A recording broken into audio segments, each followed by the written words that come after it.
The first thing you learn at Skelgerfell is that silence is weight. It presses down on you harder than the cold, harder than the wind sweeping in from the North Atlantic. The walls hum with heaters. The ice cracks in the distance, and still the silence is louder than anything I've ever known. I thought I'd grown used to it after 2 months at the station. Then Jordan arrived. He came with the last supply run of the season, shoulders squared against the wind, green eyes sharp even through the frost. I told myself he was just another scientist, another set of hands to keep the outpost running until winter swallowed us whole. But Jordan had this way of moving through the silence as if it bent for him, like the world made space where he walked. We were 5 at Skelgerfell, 2 geologists, 1 technician, Jordan and me. The others kept mostly to themselves, buried in data and deadlines. Jordan, though, he had a different orbit. He talked when no one else did, laughed at his own jokes, challenged the stillness with a kind of reckless energy. And somehow, I found myself orbiting too. It started small. A mug of coffee slid across the mess table when I hadn't asked. A sarcastic comment volleyed back with perfect timing. A look, too long, too steady, in the reflection of the snow-frosted window. "You're quieter than the ice out there," he told me once, smirking. "Ever think of letting someone in?" I shrugged, hiding behind my usual shield of sarcasm. "Ever think of minding your own business?" He grinned, dangerous and disarming. "Not once." The days grew shorter.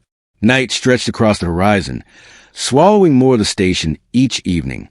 The cold crept into the seams of everything, and the silence grew heavier.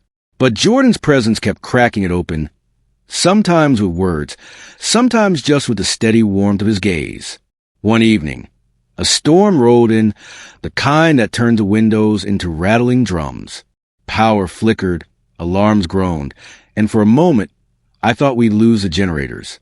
The others scrambled to the control room, but Jordan and I were stuck in the lab, the wind howling, so hard it felt like the walls might buckle. He lit a lantern, and the glow painted his face gold, softening the sharp lines, drawing me in. "Scared?" he asked, almost teasing. "No," I said, too quickly. "Good." His smile was quiet this time, almost tired. "Because if you were, I'd have to distract you." I swallowed hard. "With what?" His eyes held mine, unflinching. "Haven't decided yet." The silence between us changed then. It wasn't heavy anymore. It was tight, stretched thin like ice over a deep lake. Every word, every glance threatened to break it. When the storm eased, we went back to work like nothing had happened. But something had shifted. After that night, I noticed everything. The way his hand brushed mine when we passed equipment. The way he leaned too close over my shoulder, his breath warm against my ear as he explained some half-serious theory. The way his laugh, loud and unguarded, cut through the gray monotony of our days. And sometimes, when he thought I wasn't looking, I caught the weight in his eyes. That flicker of something unspoken, a shadow behind the charm. One night, after a long shift monitoring ice core samples, Jordan suggested we take the snowcat to the hot spring. It was half a joke. The crew talked about it like a ghost story, a cursed pool bubbling in the frozen dark. But Jordan's grin was reckless, daring. "Come on, Rivera," he teased. "What's the worst that happens? We freeze? Or maybe we find out if the curse is real." I rolled my eyes, but against my better judgment, I agreed. The ride was brutal. Headlights carving through snow, wind clawing at the machine. By the time we reached the spring, steam was rising in the night like breath from the earth itself. Jordan killed the engine, and for a moment, there was nothing but the hiss of water and the pulse of my heartbeat. "You feel it?" he asked quietly, stepping out into the glow. "Feel what?" He looked at me, really looked at me, his smile gone, his eyes sharper than the cold. "That we're not supposed to be here. And that's exactly why we are." Something in my chest cracked open. The silence between us wasn't silence anymore. It was a secret waiting to be spoken.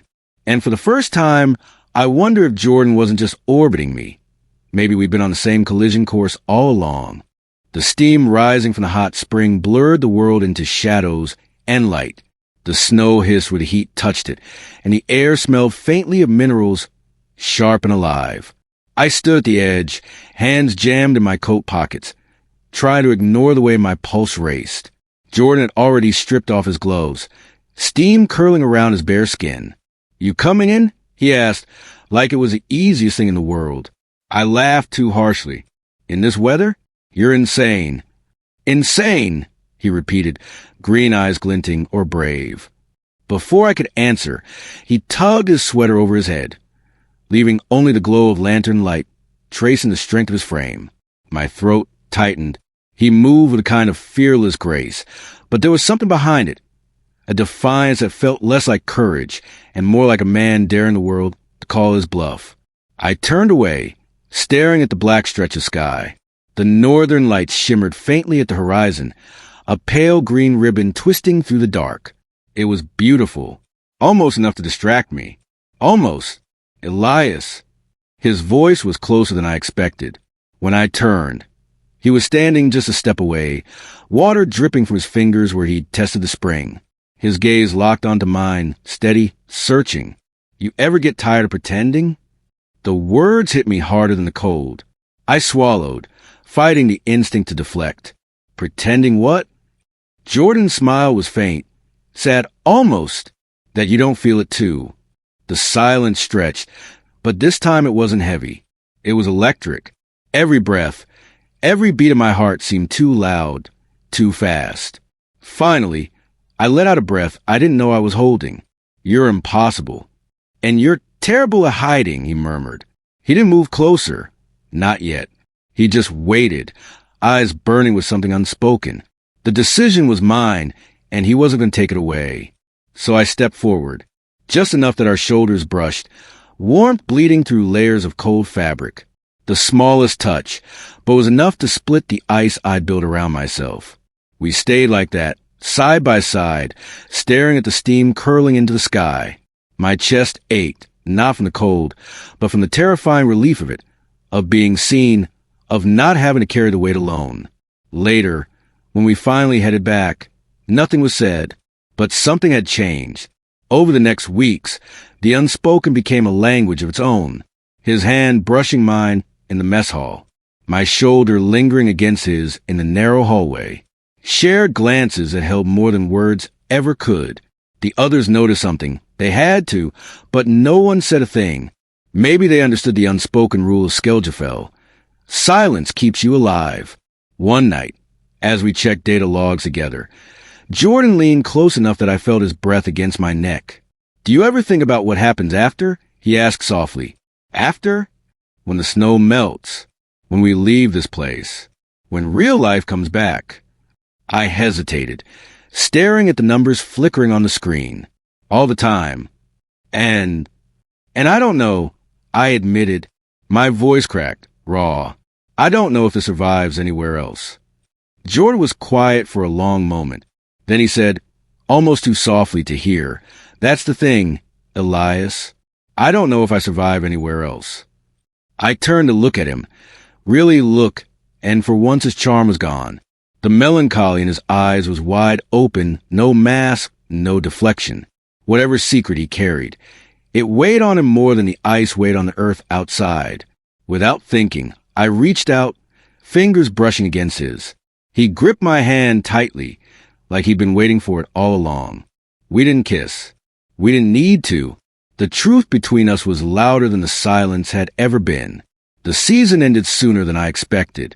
The first supply helicopter broke the horizon one pale morning, scattering snow into the air. The others cheered, relief spilling out in nervous laughter. Jordan stood beside me, hands shoved deep in his coat pockets. He didn't look relieved. He looked lost.